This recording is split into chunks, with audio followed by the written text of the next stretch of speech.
السلام عليكم ورحمة الله وبركاته، ازي حضراتكم عاملين ايه؟ يا رب أي حد بس يشوف الفيديو يعمل اشتراك ولايك، بس أكتر من كده مش محتاج حاجة منكم يعني.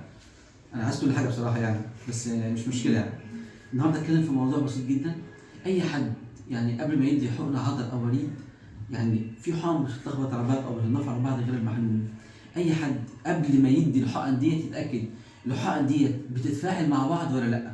أنا النهارده جايب يعني نموذج صغير جدا هوريه لكم، لأن في ناس كتير جدا بتدي الحقنتين دول مع بعض وممكن يكون هو مش واخد باله، او لون الحقن بيتغير من غير ما يعرف، وممكن نديها المريض ده، بس للاسف يعني ممكن المريض ده يتوفى من غير ما يعرف اي حاجه خالص. انا هوريكم حاجه صغيره بس خالص كده مثال. بسم الله الرحمن الرحيم. معانا حقنه بريمبران اهيت، بريمبران. هنسحب البريمبران اهيت، تسحب الامبول كله. طبعا الناس كلها عارفه البريمبران اكيد. ومعانا الامبول التاني الاسبازموفين، طبعا الدنيا كلها عارفه الاسبازموفين. بص كده، مجرد بس ما بسحب الاسبازموفين ايه اللي بيحصل؟ بص كده، شايف اللون عمل ازاي؟ شفت اللون؟